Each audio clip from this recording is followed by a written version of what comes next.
Assalamualaikum warahmatullahi wabarakatuh. Perkenalkan, nama saya Alfira Yuniar dari Prodi Ekonomi Akuntansi. Di sini saya akan menjelaskan mengenai topik tujuan, tesis, dan kerangka karangan. Video ini dibuat untuk memenuhi salah satu tugas mata kuliah Bahasa Indonesia. Baik, langsung saja saya akan menjelaskan mengenai topik tujuan, tesis, dan kerangka karangan. Sebuah karya ilmiah harusnya direncanakan dan disusun dengan cara sistematis dan terukur. Untuk itu, perlu ditetapkan terlebih dahulu hal yang paling penting yang hendak diuraikan. Hal yang paling penting disebut sebagai topik. Topik tidak sama dengan judul, namun banyak orang mengartikannya bahwa topik sama dengan judul. Topik seperti telah dikemukakan di atas haruslah yang pertama ditentukan oleh penulis, sedangkan judul paling akhir karena judul hanyalah kepala karangan. Dalam memilih perlu dipertimbangkan beberapa hal, yaitu yang pertama harus menarik perhatian penulis, yang kedua diketahui dan dikuasai oleh penulis, yang ketiga harus sempit dan terbatas, dan yang keempat untuk penulis pemula hindari topik yang kontroversial dan baru. Mengapa demikian? Sebab bagaimana mungkin mengerjakan sesuatu tulisan yang kita sadari tidak tertarik? Bagaimana pula dapat memberikan uraian yang berbobot apabila bidang atau pengetahuan yang disyaratkan oleh topik yang dipilih tidak kita kuasai? Misalnya, seorang yang tidak mengetahui atau tidak menguasai ilmu sastra bagaimana mungkin menulis makalah yang berisi tinjauan ilmiah karya-karya Mohtar Lubis yang demikian kompleks dengan bobot yang tinggi. Bagi seorang penulis pemula, membicarakan sebuah topik yang kontroversial dan baru akan menyulitkan yang bersangkutan dalam mencari rujukan penunjang. Apabila si penulis ingin melakukan penelitian lapangan mengenai masalah itu, yang bersangkutan akan sulit mempertanggungjawabkan tulisannya. Selain topik yang terlalu teknis, bagi pemula akan menyulitkannya juga karena seorang penulis pemula tidak menguasai istilah-istilah teknis bidang yang digarapnya. Secara sepintas, menentukan topik sebuah tulisan tampaknya merupakan langkah yang agak sulit untuk dilakukan. Namun demikian, dengan mempertimbangkan posisi penulis dalam bidang ilmu tertentu dan horizon pengetahuannya di bidang tersebut, seorang calon penulis dapat menentukan sebuah topik yang dapat digarap dengan baik. Apabila sebuah topik sudah selesai dirumuskan, akan diapakan topik itu? Untuk itu, langkah selanjutnya adalah menentukan tujuan.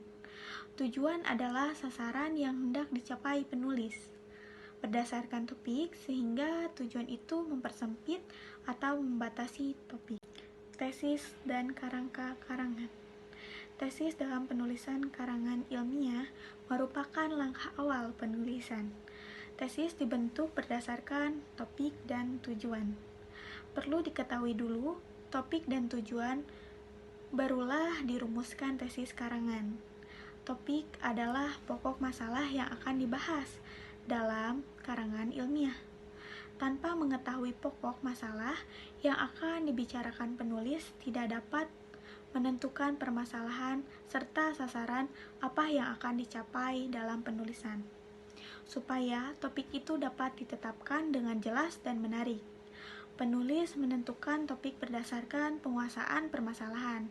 Setelah topik ditetapkan, penulis menentukan tujuan dan topik yang telah ditetapkan. Tujuan dari topik itu adalah sasaran yang akan dicapai penulis berdasarkan topiknya.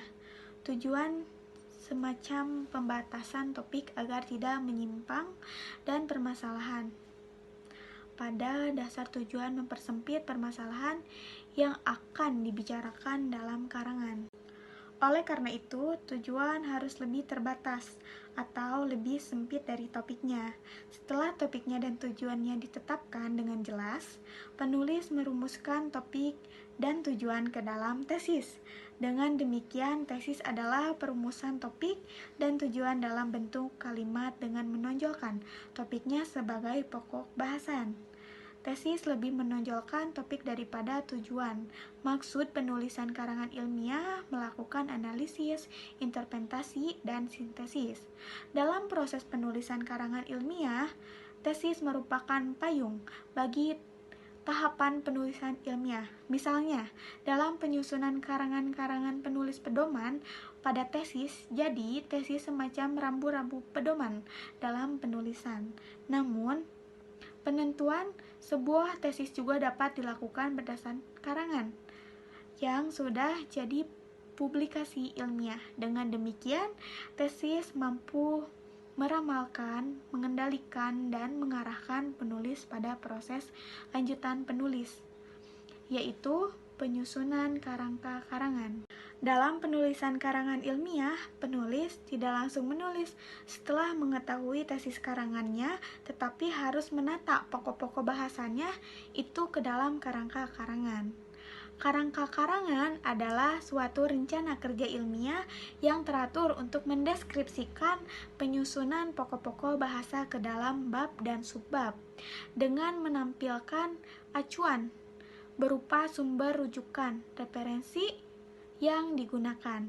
Tahap penyusunan kerangka karangan itu perlu dimanfaatkan oleh penulis karena kerangka mempunyai beberapa fungsi penting dalam proses penulisan. Di antaranya, yang pertama, tidak mengolah ide sampai 2 kali sehingga penulis tidak keluar dari pokok masalahnya.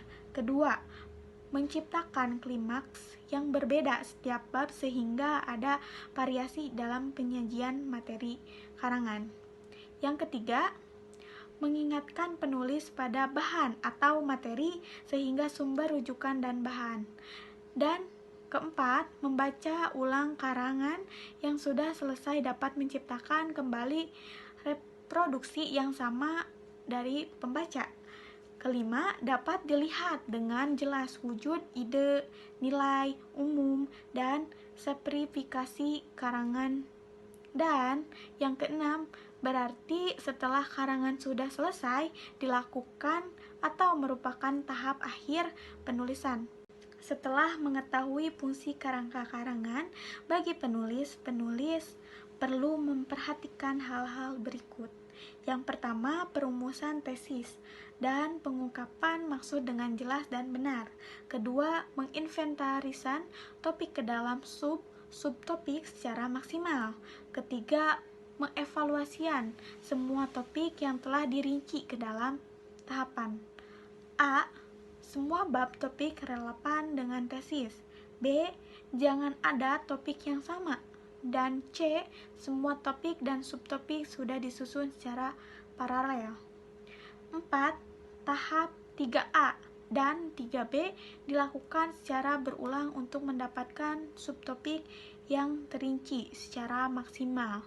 5. Menetapkan pola susun ranggangan yang tepat, pola alamiah atau pola logis. 6. Sadarilah ranggangan tidak sekali buat. 7.